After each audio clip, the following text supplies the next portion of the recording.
Democrats are hoping to hold on to their narrow majorities in both the House and Senate heading into November's midterm elections. 35 Senate seats are being challenged. The chamber is currently split 50-50 between the two parties, with Vice President Kamala Harris having the tie-breaking vote. Meanwhile, in the House, every seat is in play this cycle. Many challengers are Trump-backed candidates who deny the former president lost in 2020. There are also plenty of governors who are sounding that same tune in the Republican Party. For more on this, let's bring in Major Garrett and David Becker. Major is CBS News' chief Washington correspondent, and David is a CBS News election law contributor.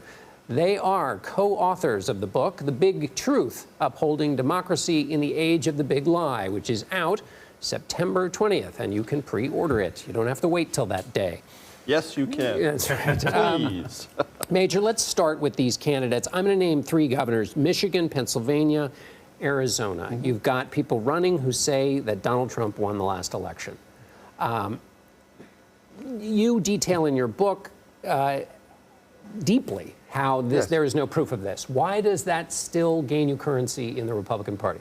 Because it is a way to establish just how loyal you are to former President Trump. And within the Trump loyalist wing of the Republican Party, that is a constant process of amping up. I am not just a fan of President Trump, I'm a super loyalist. And one of the credentials now required to be a super loyalist is to deny the 2020 election. Even if you know in your heart of hearts, intellectually, logically, and there are lots of ways you can uncover this truth, lots of ways to uncover this truth, you deny it. Because that is the way you get into the club, that is the way your authenticity is established. And that super loyalty makes you what? Super competitive in a Republican primary.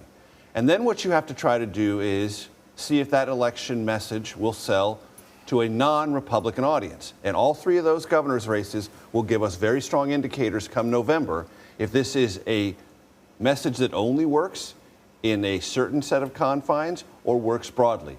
Our book is designed to inform voters who are curious why it ought not to work broadly. Right, and I'm going to ask you about that question in a minute. But David, I want to ask you this because you've studied elections going all the way back to your 7 years in the Department of Justice. And 2020 was a marvel of tight, well-run elections. With that in mind, what worries you about 2022 and 2024 in terms of the way the system has changed? Well, the facts of the 2020 election are that it was the most secure, transparent, and verified many, many times by courts, in the most in American history. And despite that, the facts don't seem to matter to many who are either running for office or who can't accept their defeat in that election. The margins don't even seem to matter. There are ongoing attacks on election officials in states like Georgia and Arizona and Nevada, but also in states like Florida and North Carolina and California and Texas. And so the actual facts and the triumph of American democracy that occurred in 2020, highest turnout we had ever seen in all of American history by a large margin, somehow in the middle of a global pandemic. Election officials did that. And yet those facts don't seem to matter. And what can happen if we get to the point where we can't accept the idea that our candidate lost in a 50-50 country? Once we can't accept defeat in a democracy is really damaged. Major, pick up on that and your previous point. Play out what happens. You said if this belief takes on more broadly, what you play it out in your book, but give people a taste of it now.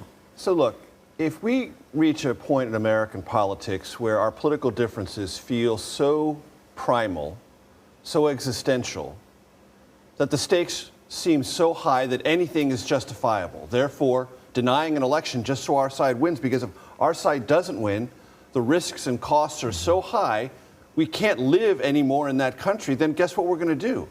We're going to find ways to change the country.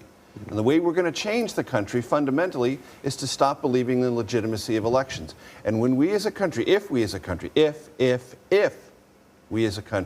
decide that elections are only legitimate if our side wins, then we will be part and parcel of a systematic dismantling of this American experiment. And I urge Americans to pull away from that temptation and don't follow those who want to take you over the abyss of election denialism, because it won't just be a one-party phenomenon. Everyone will jump in and we'll all go over the cliff together. Right. And you outline what that ride down from the cliff to the bottom is like in the book. It's not pretty. It's not. David, as a final question to you, what you outline in the book is quite comprehensive and sprawling, and we can't do that now. But give us a little bit of a viewer's guide of what we should pay attention to between now and election night, and then what the kind of good hygiene way of thinking about election night is from your perspective about counting and how long it'll take and all of that. So a question I often get is, do these people actually believe the lies about the election? And ultimately, I come to the conclusion that it doesn't matter whether they believe them or not, because many of the supporters of the former president do believe them. And one of the things we should really keep an eye on is how their deep belief in these lies, as Major has laid out, really is the cart pulling the horse here. It's pulling in this case, Republican candidates to a place where they have to assert their loyalty to the big lie. One of the things I'm really concerned about is, as we move towards Election Day, there are a lot of people who are trying to attack the guardrails of democracy and make the post-election period more chaotic, more confusing, which would be ripe for people to raise and incite political violence. And we should be very aware on election night. This is very important. We're going to have a lot of close elections. The U.S. House is likely to have a very narrow margin determining the majority there. We're going to know probably virtually nothing on election night. We're going to have too many close elections. We're going to have control of the U.S. House. It might go all the way to California, and California takes weeks to count their ballots. So everyone should be patient, come into it with the expectations that we're going to let the process that has been laid out in the law and the professional election officials who run it do their job. Verify every legal ballot and count every legal ballot. That's what they do every time. When the margins are close, it's just going to take a little while. And time means they're being careful. That's right. Major Garrett, David Becker, thank you so much for being with us. John. Thank you.